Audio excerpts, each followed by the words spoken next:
This is Think Out Loud on OPB. I'm Dave Miller, coming to you this week from Hermiston. The nonprofit Stepping Stones Alliance formed in 2019 to address homelessness in and around Umatilla County. It started with an overnight shelter. Then 3 years ago, the organization partnered with the county and local cities to build a transitional housing project. The facility includes an overnight shelter as well as individual shelter units where people can receive wraparound services while seeking permanent housing. Jesalyn Cole is the executive director. She invited us for a tour of the site. I had her describe what we were seeing.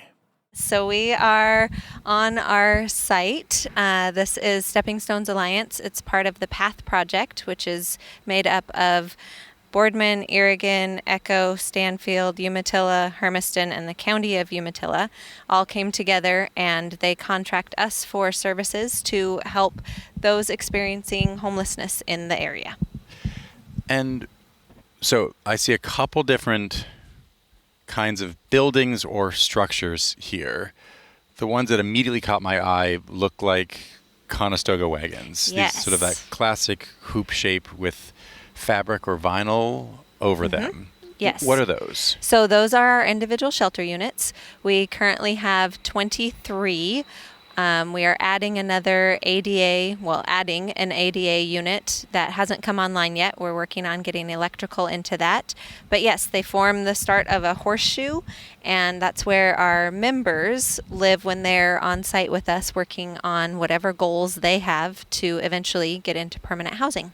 What do you mean by members? So members are those that have spent at least 14 consecutive nights in the sleep center and have transitioned into becoming a member and living on site in an individual shelter unit. So they have expressed interest in progressing out of homelessness and working with our navigation director on goals and just bettering their lives making things better for themselves with our help. But the first step is so as you said, before staying in one of these transitional shelters, the first is going to the sleep center? Yes. So that's what we call our overnight congregate shelter. It's bunk beds. We are low barrier, so we accept families, those with pets. You can come in under the influence. You cannot use on site. Men, women, I think I said families. And that's where you check in the evening, you get a meal, you stay overnight, you check out in the morning. And once you've been there for 14 days, is the idea that by doing that, people are showing you some level of stability that they could maybe handle being in their own unit? And a level of commitment that they're ready to progress and do something more. We have guests that are not interested in transitioning into membership. And we have guests that have come through the area and have not stayed here permanently or long term and have just utilized the sleep center as it is night by night.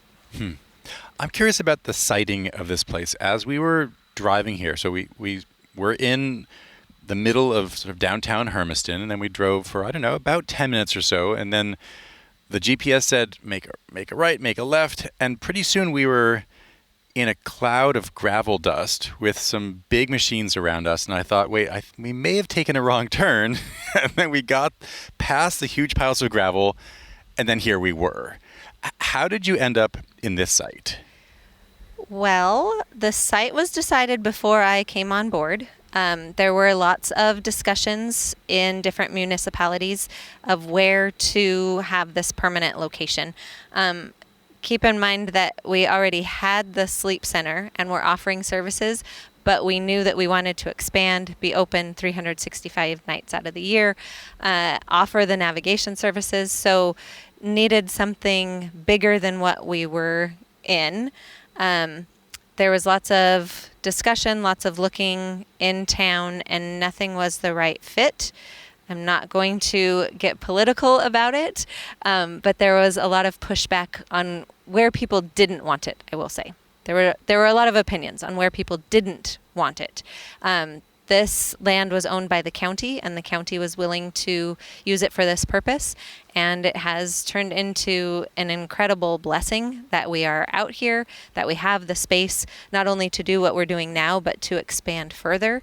Transportation was one of our biggest issues being out here, and we saw that as a challenge early on and got grant dollars to invest in 2 shuttles. So we offer our own transportation.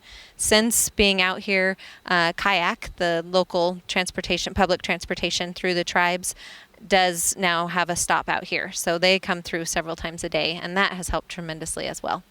Over the years, we've had a lot of conversations about and with communities all around the Northwest dealing with the same issues of lack of affordable housing, of homelessness, of homeless services, and various versions of NIMBYism of I don't want those people here. I don't want a shelter next to my business. They come up all over the place. You said you don't want to get into politics, but in a sense, is that what you're dealing with? People in Hermiston saying not here? And not just Hermiston, I would say in the county. So like I mentioned before, we are under contract with multiple cities that have banded together to really work proactively on this problem in the area. And so it was many conversations, many communities and community members involved that, yes, we're very much not next door to me. It's striking that we've been here for a couple days now. We've done a fair amount of walking in Hermiston, around the center of Hermiston, a lot of different blocks. And having come from Portland and the Portland area, it's striking how much I haven't seen visible homelessness here compared to Portland. How do you explain that?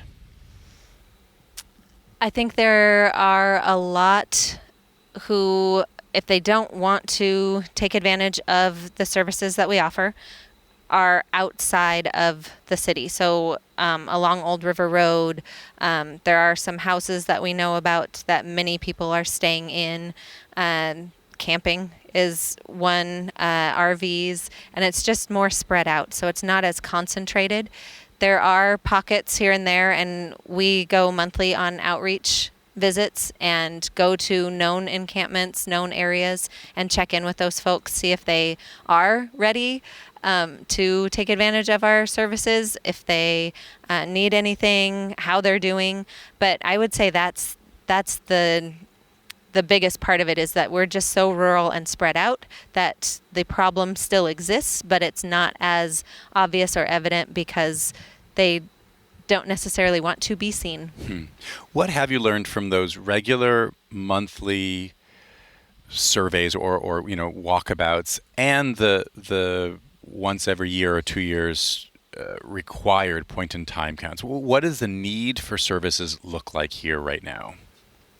There is a great need. I mean, we're seeing approximately 50 people every day between our sleep center and our individual shelter units. And so there are many people who need our services. And then there are those who, I call them resource resistant. They may not be ready. They may not want to. A lot have had bad experiences in the past. So there's a trust issue.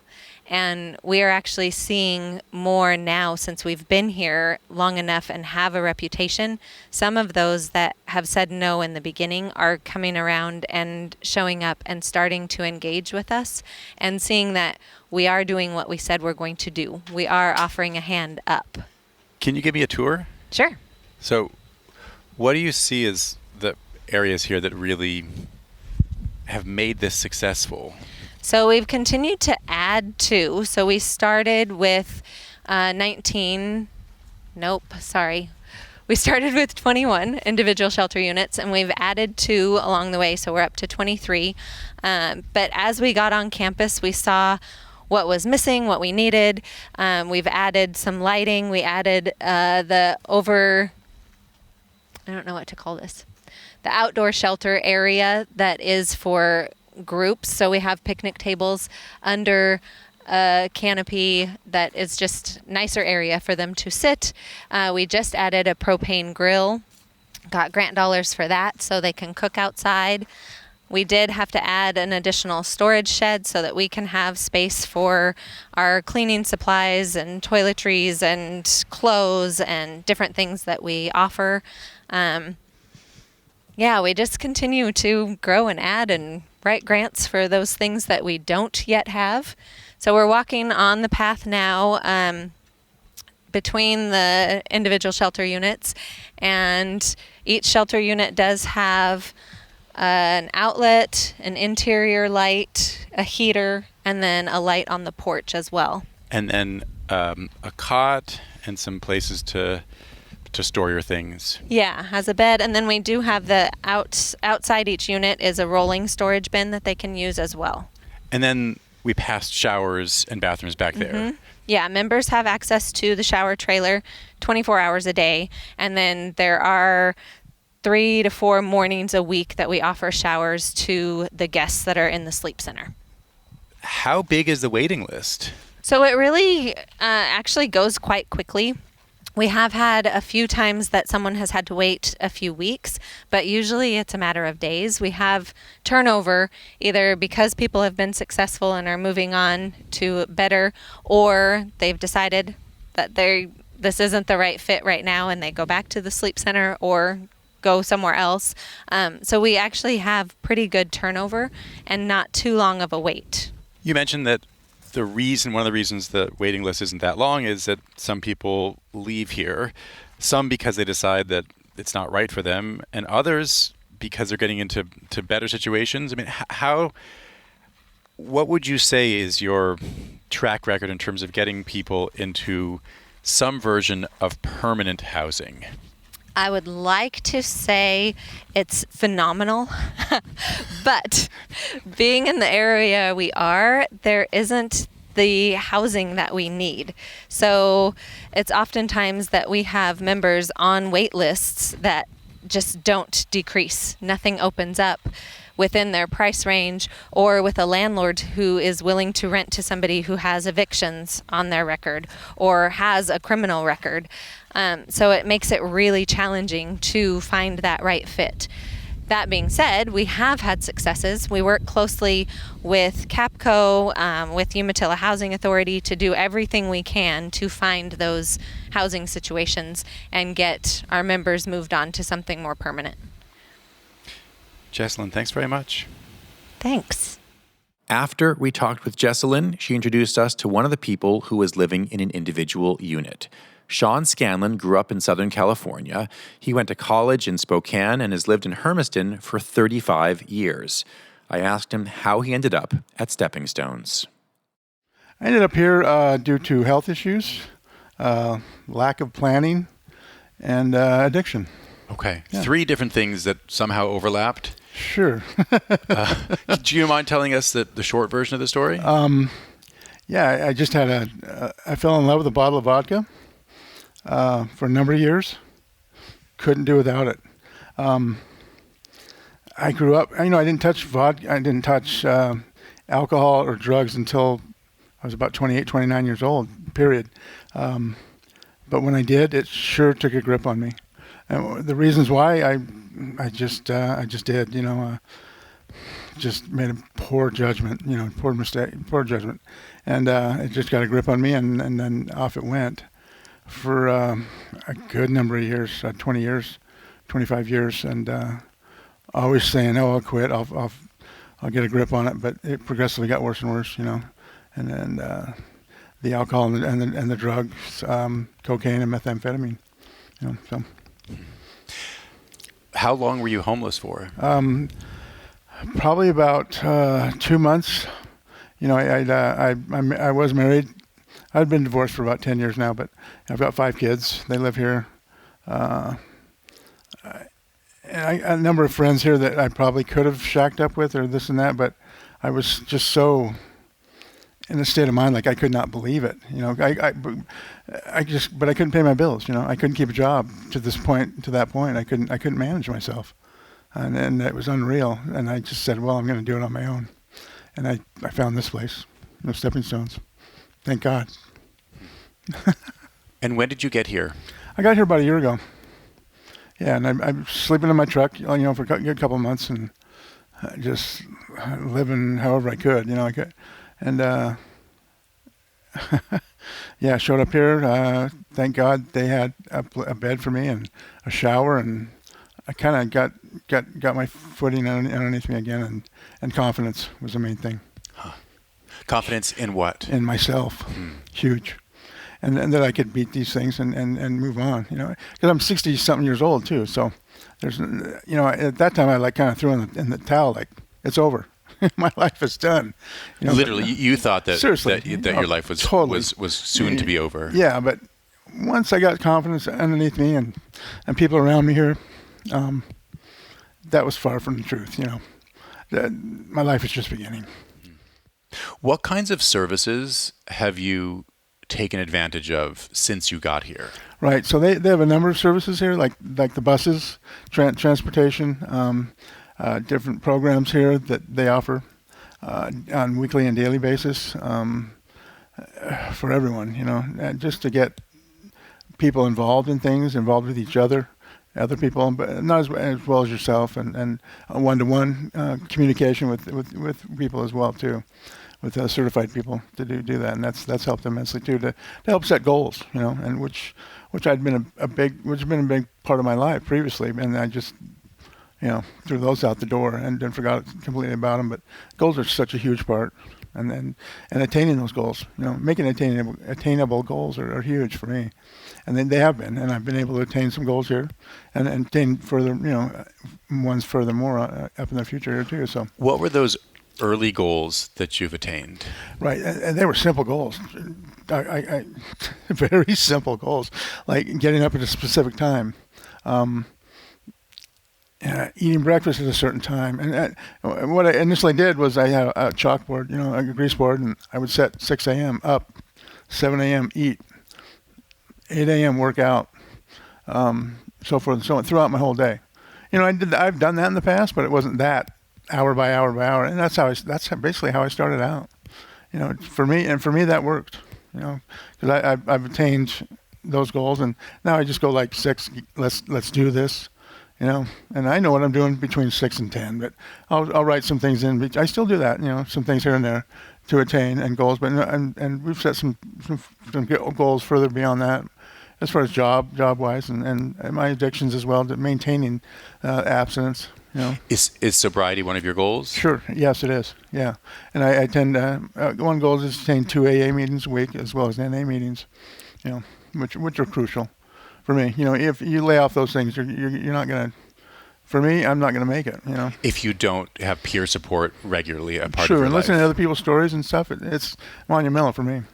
Had you tried getting clean before? I had. Oh yeah, many times.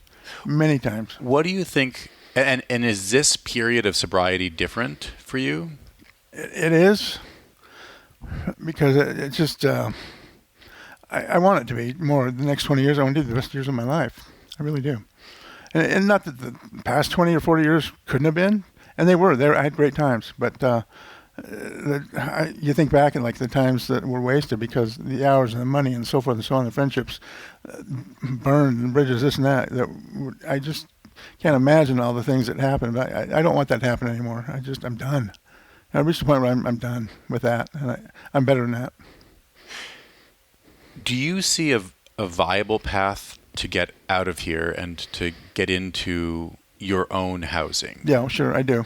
What does that path look like? It's not easy. Yeah. It's really not, because we were discussing it today, we were, and it's not easy because the price of things, and down payments and this and that. And right now I'm door dashing, doing that, which isn't a whole lot of money a week, but I've been able to pay off some debt. And, doing food deliveries or package delivery? Yeah, exactly. And shopping, so I'm doing okay. And, I'd been a bus driver for the past 10 years before that for the Hermiston School District, and as for sports teams. And before that, I've been in management and so forth and so on. But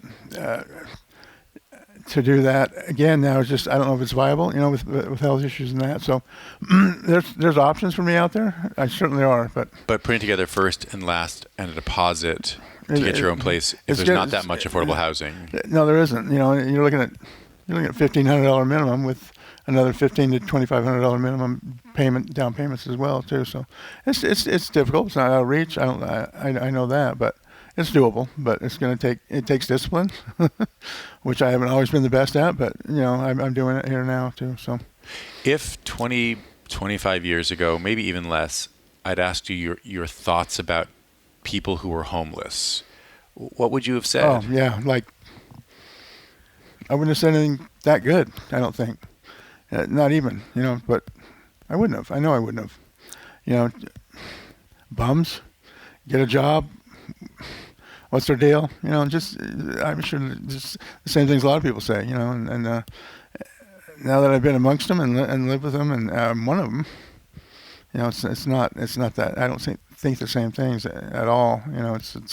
There's real there's factors that go into it that people don't know. They don't. Have you found community here? Have you found maybe just really the word I'm thinking about is have you found friends? Yes, I have. Oh yeah, definitely. Not only in the staff, but in the homeless people themselves too, and genuine friends. I have no problem with that. Maybe at first I thought I was above and beyond, but I'm not. I'm not in any way.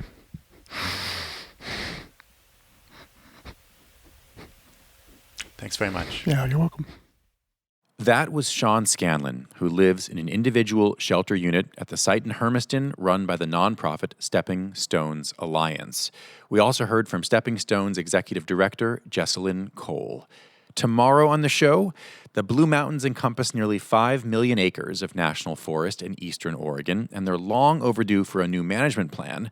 But efforts to revise that plan have been so contentious that they've failed twice. Now the Forest Service is trying again. We'll hear what 3 different stakeholders think about the new proposal. Our production staff includes Malia Fass, Rolly Hernandez, Gemma DiCarlo, senior producer Allison Frost, and managing producer Shiraz Sadiq. Adrisa Guy is our intern. Nalene Silva and Layla Isbell engineer the show from the Gert Boyle studio. Our technical director is Stephen Cray, and our executive producer is Sage Van Wing. Thanks so much for tuning in to Think Out Loud on OPB and KLCC. I'm Dave Miller. We'll be back tomorrow. Think Out Loud is supported by Steve and Jan Oliver, the Rose E. Tucker Charitable Trust, Michael, Kristen, Andrew Kern, and Anna Sanford, the Jackson Foundation, and the Kevin and Amy Constam Family Fund.